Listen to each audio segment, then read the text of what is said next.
So, we're here to talk about the Grasp of Avarice builds that I've been using in runs, while also using the solo one phases that I put up on my channel roughly a week ago now.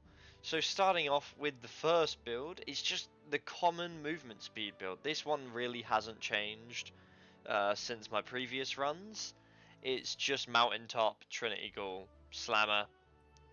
In terms of the well, it's obviously a Well of Radiance for the Well Skate, Phoenix Dive for the instant health, Fusion Grenade, Heat Rises, Icarus Dash, and then Ember of Resolve, Ember of Mercy for their extra resilience, Ember of Singeing so I get my class ability back faster, and Ember of Torches. The fragments don't really matter, this is purely a movement speed loadout. You could probably run Firebolt Grenade here if you wanted to and get some extra Heat Rises procs. In terms of armor mods for this build, very simple, just Arc Siphon, Fire Powers, Arc Resistance, Lucent Blade to get Eager Edge back faster, Stasis Scavenger for the sword as we're running a Slammer with Eager Edge Cold Steel.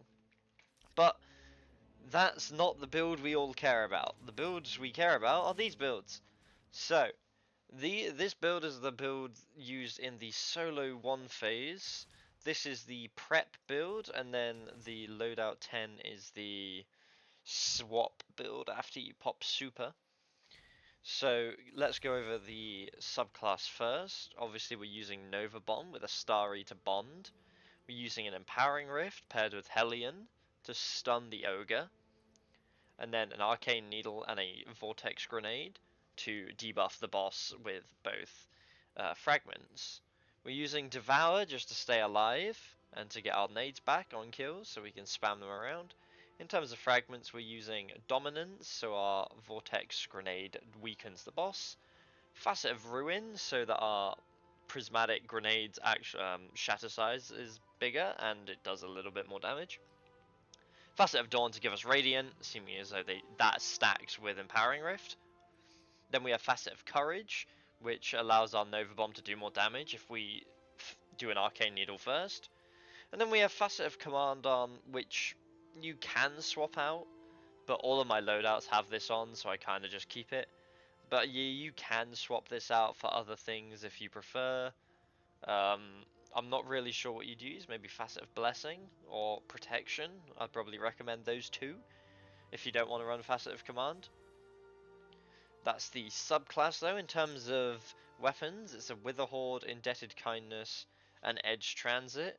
And the second loadout has a Will to Fly on it with auto-loading and Vorpal. In terms of this loadout's armor, we have a Kinetic Siphon, an Arc Siphon, and a Heavy Ammo Finder. This Heavy Ammo Finder is purely for the luck. We might get a Heavy Brick spawn from the Thrall we kill just before the Crystal, just before the Ogre starts its damage phase. And if we do, that's really good for getting sword ammo to do transition with. We have triple fire powers to get orbs for Starry to Scales, triple reserves, triple surges, and 2 time dilations. We need to note though that Void Reserves is getting changed with the next patch, meaning that you will no longer be able to stack reserves and then loadout switch away and keep that ammo. But because loadouts are reserves are getting a buff by 15% across the board, this should mean that Edge Transit goes to having 28 by default, and then 29 with 1 Void Reserve. So this loadout could just go to having two resists here instead, and you don't need triple reserves with that change. But right now, triple reserves for a swap. Then in terms of weapons again, Indebted Kindness led from Gold Volt Shot, Envious Bait and Switch on the Edge Transit, very normal stuff.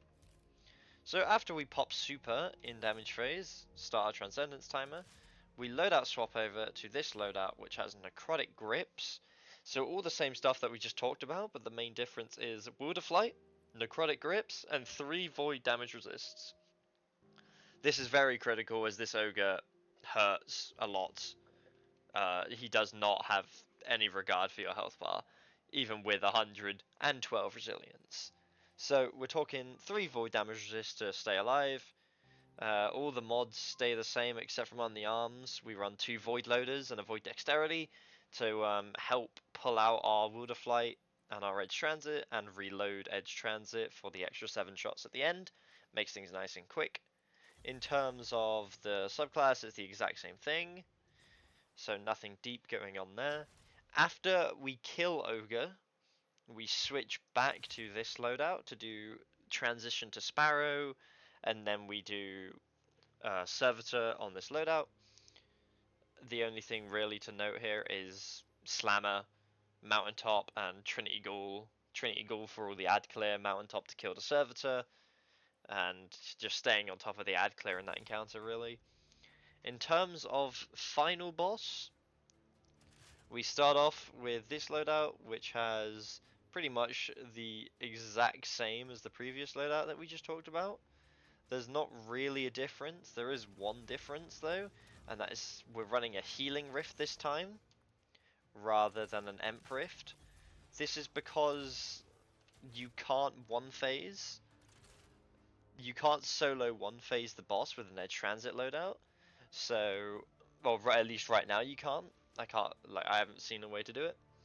So instead we just took down a healing rift and play it safe and just go for the comfy 2 phase. As long as you stay on top of it, it's not that difficult to do.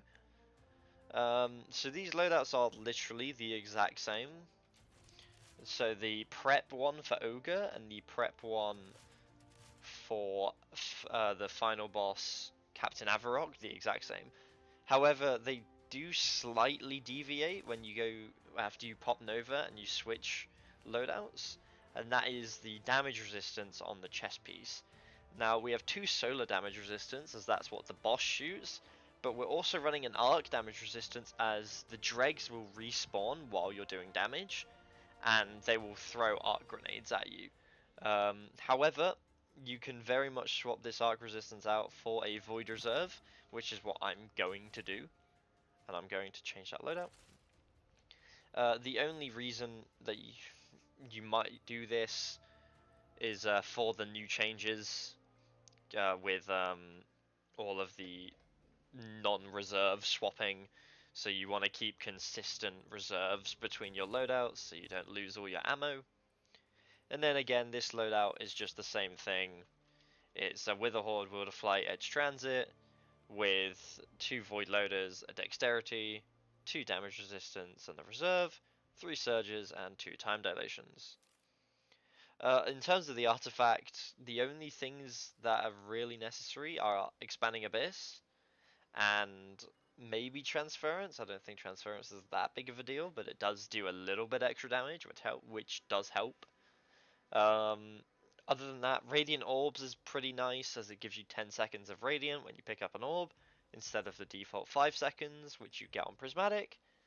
And that's really all that matters in terms of the artifact.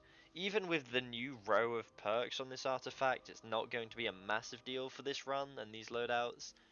This new artifact column really only changes the sniper meta, which is like the still hunt.